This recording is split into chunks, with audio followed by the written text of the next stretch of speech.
Today we'll be sending our horde of automatons into an abandoned district in order to uncover factories, unlock mysteries, and explore the City of Gears.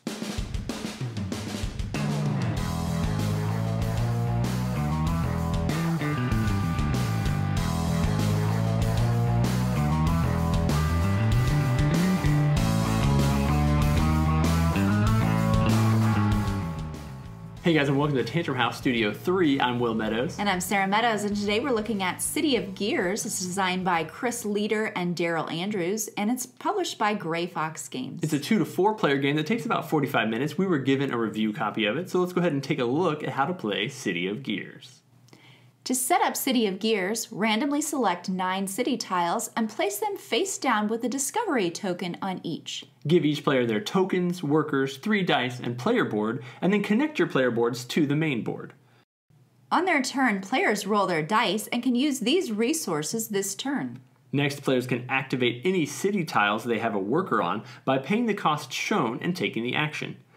After activating, players can collect a link bonus by receiving the resources on any tiles that they are connected to.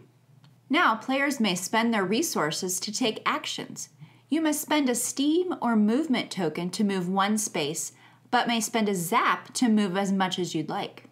You may spend a cog to draw a gear token from the bag and place it on the board to connect your tiles, or you may develop it in order to use it each turn for the remainder of the game.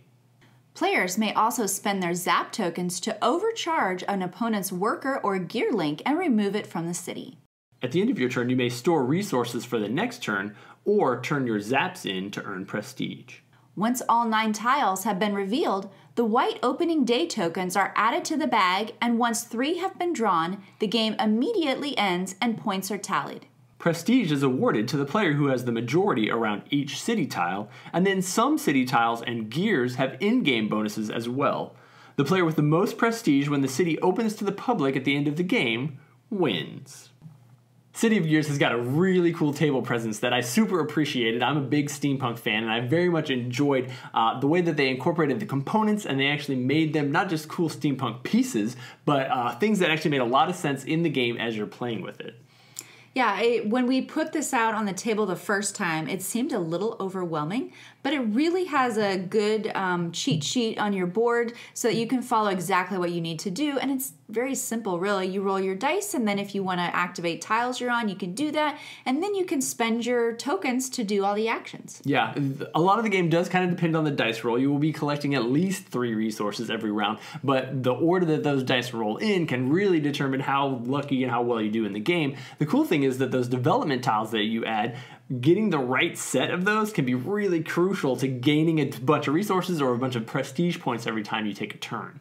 This game does have a little bit of take that in it, so it does have a variable setup to kind of eliminate a little bit of that if you don't want to play with so much take that, although we had a game that was pretty brutal.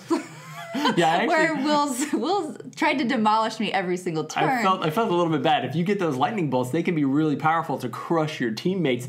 It took us a long time to even get all 9 city tiles out because basically I just crushed her every time and slowed her down. That's probably my only beef with the game, is that the amount of time it takes you to play the game varies so ridiculously. We played one game that went on forever. That last white token was like the last token out of the bag. It seemed like we had covered the city in gears. We were pretty much ready to be done with it, and then we finally drew that. Then the next game we played, I crushed her for quite a while. All 3 white tokens came out pretty instantaneously, and the game was over before we knew it. You may want to vary that rule however you want to do it. I don't know, because it can really impact the way the game plays. Yeah, and it does have some options in the rules as to how you set up the board and when you place those tokens in the bag, if you want to do it from the beginning just to kind of speed things up, or you can play where you only draw 2 and the game is over quickly. Yeah, the game does have a lot of replayability as well. It's got a bunch of tiles. We played the game a couple different times, and you can play 3 full games, I think, without even playing any of the same tiles. And then where those end up on the board, and if they're right in front of you, and how they link together. There's just a lot of things that can change every single game based on the way the board comes out, which tokens you have in front of you, how the dice roll. Very replayable for that reason. Yeah, I enjoyed the option of spending 2 cogs on my turn to, you're only allowed to build a city gear and a development gear. So drawing those 2 at once and then getting to choose, oh, I like this power a lot better. I like that choice in the game. Yeah, I feel like they give you a lot of really good options every time. Your player count is going to change your experience a little bit because those cities are going to get revealed a lot faster. At least it seems like that when you've got more players. And then you'll probably have less control over them. But fighting back and forth over who has the connecting cogs and really just being like, it's really, really satisfying when you roll that perfect set of dice. You use all of your developments. You gain a horde of resources. You spend a ton of them. And then you wipe out your supply at the end. You kill everybody else and you're done. And you sit back. It's a really enjoyable game that we've had a lot of fun playing. If this sounds like something you're interested in, check out City of Gears from Gray Fox Games, and then be sure to let us know if you've played this game, and check out the comments below.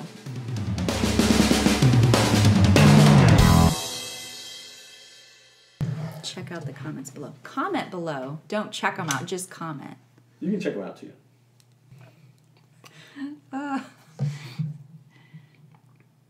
On their turn. I was whispering underneath it. You're right here. Read it. No, I just didn't say the words right. You said your line 6 times before you got it. Nobody knows that. Now I'm laughing. And published by Gray Fox Games. I probably should have looked at how many players it is, but I didn't. But we've really enjoyed the game, and I really, really like everything that has words and things.